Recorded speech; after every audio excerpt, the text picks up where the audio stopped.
Well, it feels weird that we have to take an amended look at this already, given that with Season 3's launch, we saw a whole host of changes to weaponry in the meta and weapon tuning. Then, a week later, we saw some more larger changes in that weapon balancing for Warzone, but alas, here we are. Today, we're running down our updated top 10 meta weapons and what you should be using with their loadouts to follow to do as best as possible within either Caldera or Rebirth Island.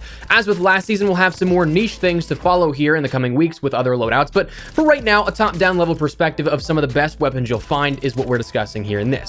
So as we go along, drop your thoughts down below. What's your favorite loadout to use right now? And as always, if there's anything not on this list, feel free to drop it in the comments. By no means is this a definitive 1 to 10 list where you can only use these 10. A nice part about the meta is that it's relatively healthy and competitive these past few seasons. So I'd wager there's at least 24 weapons that are either competitive or either top tier weapons. So we're all here for the same reasons, to try and do as best as we can, securing more kills and perhaps wins in the process. So feel free to share your thoughts with the community in the comments. As well, if you enjoyed the video, you find it at all insightful, do me a favor and drop a like on the video. And if you're new to the channel, do be sure that subscribe button is updated with all things Warzone, whether that be loadouts, tips and tricks, or just news and updates as they happen, as well as Modern Warfare 2 content here in the very near future. If you're interested in staying up to date with all of that, I'd love to have you in the community. And finally, with a new weapon of the UGR introduced yesterday, the new Godzilla outfit with the ultra level STG blueprint, or anything else in the in-game shop that may stand out to you, if you'd like to support the channel a little further, code Espresso in the support a creator function is a great yet entirely optional way to do so. Don't ever feel pressured to, but if you ever do, tweet me a picture. I'd love to shout out some of your generous support in upcoming videos. That said, let's jump into it. So for starters, the goal of a lot of the last tuning patch that we ended up seeing this past week included targeted efforts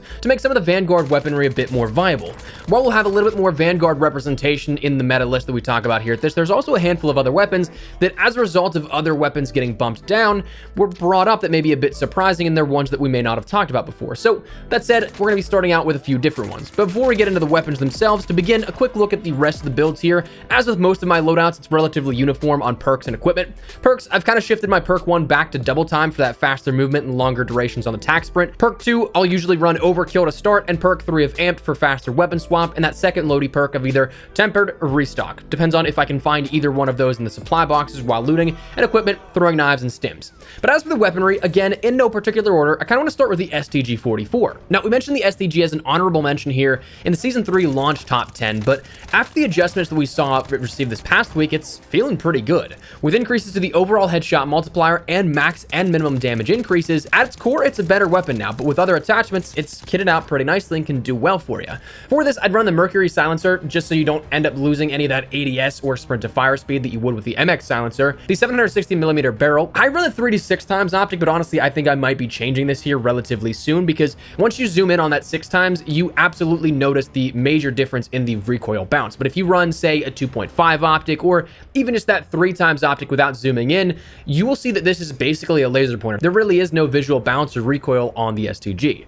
I also run the weighted stock, focus as that perk for that increased flinch resistance, fully loaded so I can get full ammo, the polymer grip for flinch resistance and accuracy during sustained fire. The ammo, I've been going back and forth between the 50 and the 60 round mags. I think I'm liking the 60 more, but that's again something you can play around with and maybe see which one you like personally better. Then I'll run lengthened and the hand stop. Also, a little fun fact, if you have the Norseman blueprint from the CDL Major 2 viewership rewards, it actually ends up making that same sort of matte black finish you can get with some of the Cooper Carbine blueprints, which makes it look pretty cool if you ask me. Next, talking about the Cooper is the Cooper Carbine. Now, the Cooper's kind of come and gone in sort of the meta in my opinion, but it's back once again here. With the health increase in Caldera to 300, it made it just a tad too slow to kill before recent adjustments. But after, it's feeling pretty good, but kind of to a degree. Like maybe outwards of 60 meters, then you'll burn too much ammo to get a kill. So it's a solid rifle choice for not challenging stuff at too long a distance, maybe a solid sniper support weapon since it's good up close and at mid-range, but the Cooper had an increase to the maximum damage range to nearly 30 meters now, and the Cooper custom barrel, which is the one you definitely want, has its damage range increased further outwards to 20%, and then it's boosting the minimum damage as well. For the Cooper, this falls in line with what we talked about here before, the MX silencer, Cooper custom barrel, 3-to-6x optic, the Cooper 45 RS stock, hard scope, fully loaded, polymer grip, 9mm 60 round drum mag, lengthened, and the hand stop. A build that, again, you might be familiar with here because we have talked about it quite a few times.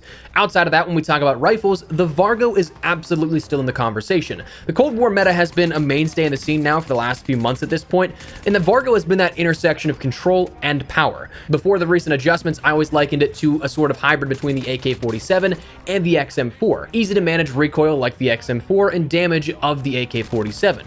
But the Vargo has been relatively untouched since Season 3's launch, even with the adjustments that were made with the launch of Season 3 that were listed as nerfs, though in reality, it just made the recoil pattern a bit more consistent, which ultimately to me seems like a buff. It's easier to manage at that point, so the Vargo is still a top tier weapon in my opinion. For this, as you'll see with a bunch of other weapons here, and unfortunately the next two weapons, basically the same builds, the GRU Suppressor, Task Force Barrel, Axial Arms 3x Optic, the Spetsnaz Grip, and the 60-round magazine will be your best bet here for this. Now, interestingly, talking about other weapons in the Cold War meta, one that kind of got brought up because the AK-47 was knocked down, it was cut at the knees basically, dropping that damage value of both the minimum and the maximum damages down by 2 points per shot.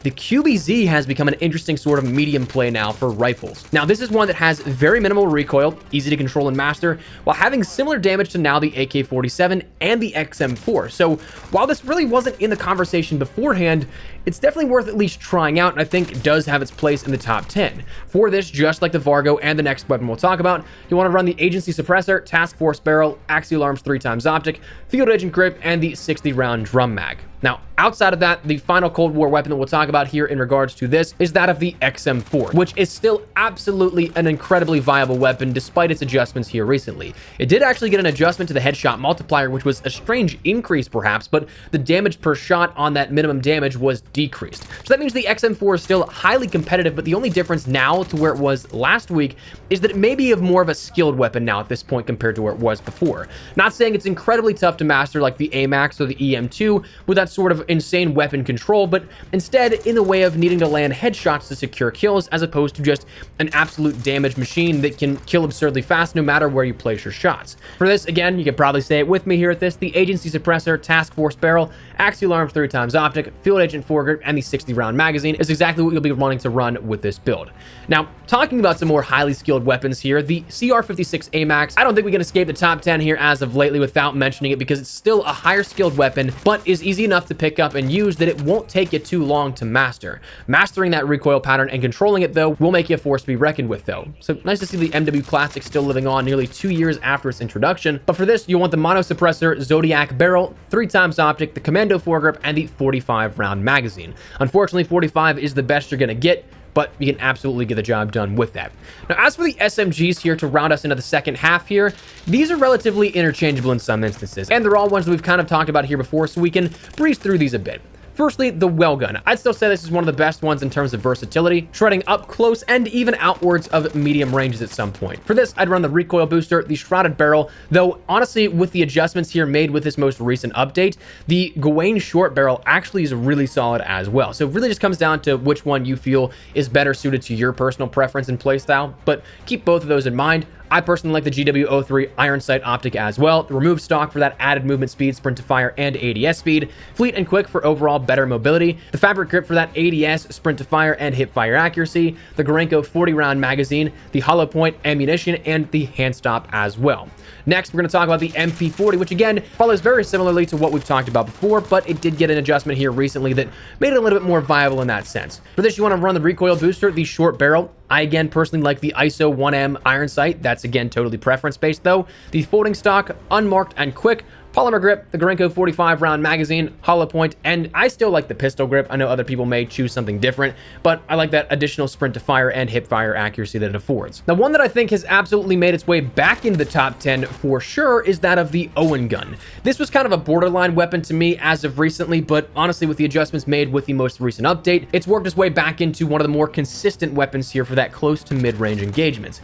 For this, I'd recommend the Recoil Booster, the Hawkinson Rapid Barrel, the Slate Reflector, the Remove Stock, acrobatic and quick, again for that extra mobility, the fabric grip, the Gorenko 72-round drum mag, hollow point, and the hand stop. This is definitely one that I think will treat you well. I ended up changing out for the Slate Reflector, whereas previously I ended up running that M38 2.5 times custom. While I think you might notice a little bit more visual kick here in regards to just the Slate Reflector, I was kind of getting messed up in engagements recently immediately after getting my loadout where I'd have to swap mid-gunfight to that different optic, so I've just kind of been playing around with the Slate Reflector, seeing if that changes anything at all. And then finally, the last weapon we'll talk talk about here in regards to the SMG play is that of the Sten. And we've talked about how this is kind of interchangeable. The honorable mentions you'll see are absolutely some other great SMG options that are just kind of on the outside looking in. I've just found the Sten to be a little bit more better suited to my play style. So for this, I'd recommend the recoil booster, the rapid barrel, the slate reflector, the Gawain para stock, acrobatic and quick, the polymer grip, the 32 ACP fast mags. That's going to give you that extra damage, which makes this build a little bit more deadly. Though, again, it is kind of tougher to challenge 3 to 4 players at once because you definitely will need to reload during that gunfight at some point,